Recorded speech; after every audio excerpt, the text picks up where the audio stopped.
Hello there, I've made about 6 videos on the Ukraine war. All of my forecasts have come completely true, and I'm going to make another forecast in this video.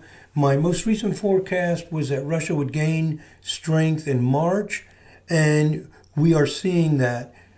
The war grinds on and on and on, and the West is unable to push Russia backwards, and Russia's making some gains. There's the city of Bakhmut that Russia appears to be about ready to take, and this will help secure Russia's control, is I guess the right word, of those eastern regions of the Ukraine. And I'm making this video on March 10. I think around March 13, 14 is a likely date when Russia would take over Bakhmut. And let me show you how. Another reason why I'm making this video, in addition to the just the prediction and the value of that for people interested in the politics, is for astrologers to show you this additional tool of using the time adjust feature. So here I'm looking at a chart wheel. This is the seventh harmonic of a chart wheel for today, March 10 at 8 p.m. in Kiev. So this 7 vibration is the key vibration involved in the war. Why is it the key vibration? Because when the war began, the 7 vibration was extremely strong. It describes the motivation and purpose of the war from Putin's point of view and Putin's allies and supporters. Excuse me.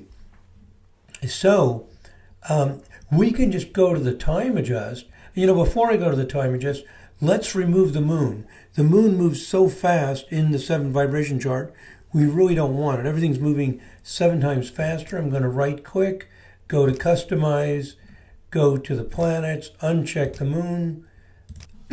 Done. Okay. That helps because the moon is moving so fast, we don't really want to see it. Now we go to the chart adjust and move forward 1 day. And this will take us to the evening or early night of March 11, early night in Kiev. And we see, a red line here, a green line here. We go to the 12th, a bunch of scrambled lines, nothing very clear and conspicuous. We get to the 13th, this is March 13th, 8 p.m. in yellow here. The chart is for Kiev, Ukraine. And that Uranus-Neptune conjunction with a 4-degree orb, about a 3.5-degree orb, Mars squares it. So that Mars coming into square Uranus-Neptune means that the Russian military will be strong. Why will it be strong? Because this is the kind of configuration that happened when the war began. I have about 6 other videos that explain this in detail. When we go to the 14th, we see that Mars is strongly aspected to both. So around the 13th, 14th, Mars comes into square to the Uranus-Neptune.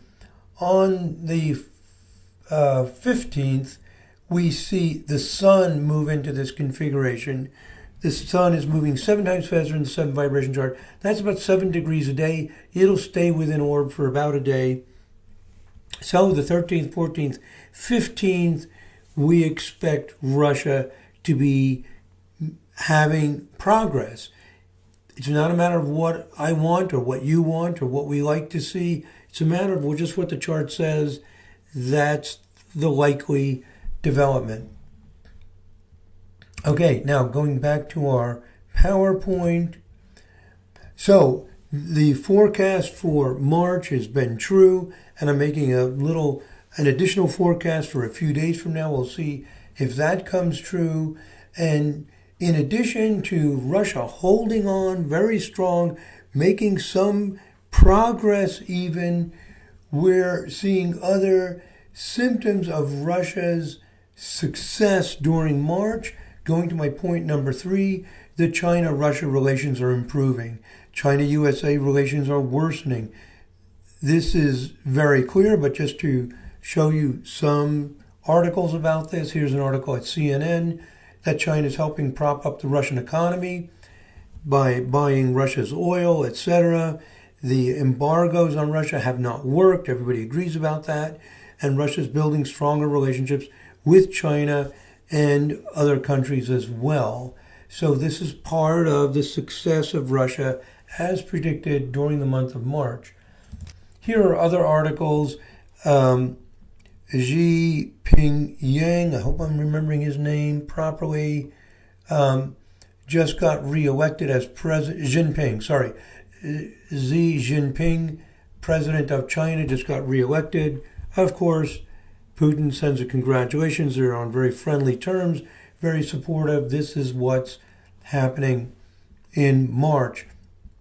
Even the Pope declares the war in Ukraine is driven by the interests of several empires, not just Russia. Earlier, the Pope said Russia's the bad guy. You're seeing this tendency for more sympathy and support for Russia or less support for the West. Some of the polls are showing that Americans are becoming slightly less supportive of the war, especially Republicans. And then even videos like this by Lavrov, gaining sympathy from the West. This would be unheard of half a year ago. People saying, well, gee, this guy's making sense. Can you believe this? We're having people in the West becoming more sympathetic to Russia. The tide has turned very slightly, but I think very noticeably. And there were some early people on this bandwagon saying that Russia's not 100% the bad guy. If we go to the PowerPoint, people like Russell Brand, Tulsi Gabbard, their point of view that the United States is contributing to the problems is getting more exposure. So March has been a good month for Russia overall as predicted. So every forecast I'm making, I think very clearly is accurate. What's the next forecast? Okay, the next forecast, let me show you this. There is a possibility of the war ending or coming to a compromise at the end of 2023. It's not definite, but there's definitely a momentum to bring the war to an end at the end of 2023. Assuming that it continues, there's a very small possibility that the war will end before then, extremely unlikely. So my forecast is that there will be negotiations, there will be pressure, there will be widespread sentiment to come to a compromise. Now, in the past, compromise was out of the picture. Zelensky said no compromise. He's going to take even Crimea back. So no compromise. The United States has supported that idea. That's going to soften at the end of this year, and there will be an open window for a compromise solution at the end of 2023. And I want to show you how we can make these kind of forecasts. So when we go into the Sirius software and we look at the transits in the sky for the coming year, let me zoom this in a little bit and zoom it in a little more, and one more time. Okay, what I've done here is I've customized a timeline format. If I right click and I go to customize, you'll see that the aspects include 5, 7, 9, 11, 13 different vibrations, not just the usual aspects that astrologers use, like conjunction, opposition, square, trine, sextile. This is transit to transit, what's happening in the sky. Here's Uranus and Neptune in 7 vibration in the first 4 months of 2017. This is good for Russia. It gives them some strength. They're going to continue to be fierce and not letting up into May. And this Neptune-Pluto in 13 vibration, whenever there's 13 vibration, that tends to accelerate the war. People feel very right about what they're doing and very strong about it. And we see this 13 vibration showing up periodically through the year. Here's Uranus and Neptune going into 13 vibration in the summer.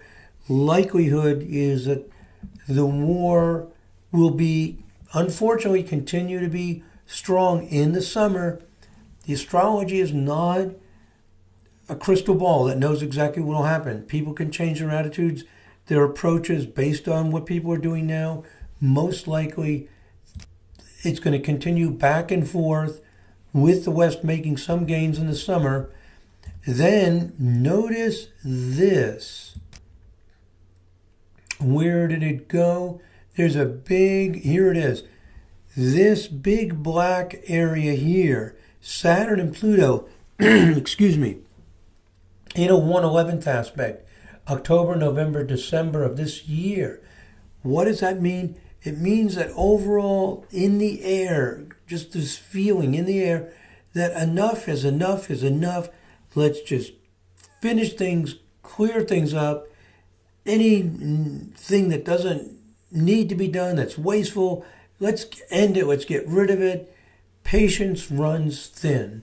It runs thin on everything. This is not specific to the Ukraine war, but obviously if the war continues to then, till late 2023, people naturally would tend to be getting tired of this, feeling worn out. So a door opens. Now, any political leader who has Saturn and Pluto in 11 vibration will be drawn into this feeling and try to expedite some kind of closure, some kind of compromise. Let's be done with it already, even if we don't get exactly what we want.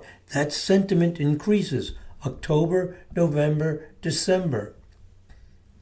It just so happens that Donald Trump, of all people, if we look at his chart and we go to his 11 vibration chart, he has Saturn and Pluto opposition very, very tightly with other planets like Mars involved. So if the war continues into the very end of this year, 2023, I expect it will. If Donald Trump is still active, alive, and healthy, he will get very motivated, very loud and boisterous and driven about this to just end this, be done with it.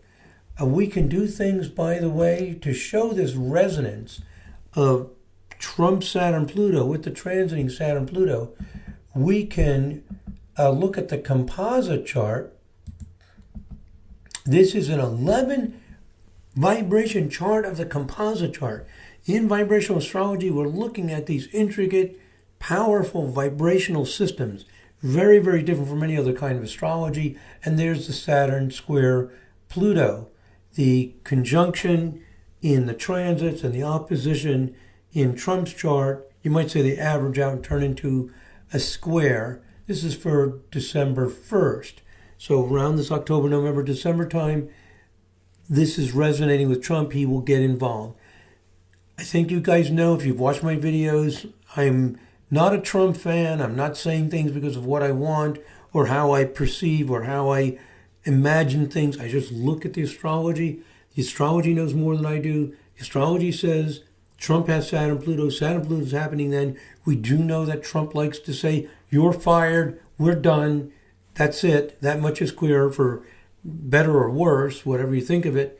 So that's the energy. That's the window of opportunity to possibly bring the war to a compromise. And the last thing I want to say is that if Ukraine wins the war, there will be animosity and interference from Asia after the war. If Russia wins the war, there will be animosity and interference from the West. A compromise will not make either side happy, but has the hope of less violence in the future. So when the war is over, it's not over. There's still going to be animosity, concerns going on. How do I know that? Because I know this 7 vibration that's driving Russia, and I know it's relentless, it's deep, and it won't let go of it. So that's the forecast for the end of this year. Number one, around March 14, 15, about 3-4 days from now, I expect Russia to make some strong advances, probably take Bakhmut and other things. Russia remains tenacious. Through April, the war starts going back and forth through the summer, with the West making some very strong gains at times, looking hopeful at times in the summer, around July and August, but then not able to, you might say, finish the job. By October, November, December, there's a growing sentiment that people are tired of this, they want to be done with it, and there's the possibility, very strong possibility of a compromise. It will definitely get close. Will it cross over and actually end? I don't know. I'm cautiously optimistic that will happen. Remember, at this point in time, nobody has any idea what's going to happen. It's amazing that we make these forecasts and they come true. We'll see. I don't expect to have 100% accuracy through this entire war. So far, 100% accurate. We'll see what happens in the future. If the forecast goes off, we learn more about the astrology, try to understand why it's not quite right. So far, 100% accuracy. Let's see what happens. Thank you very much for listening, my friends. God bless. Namaste.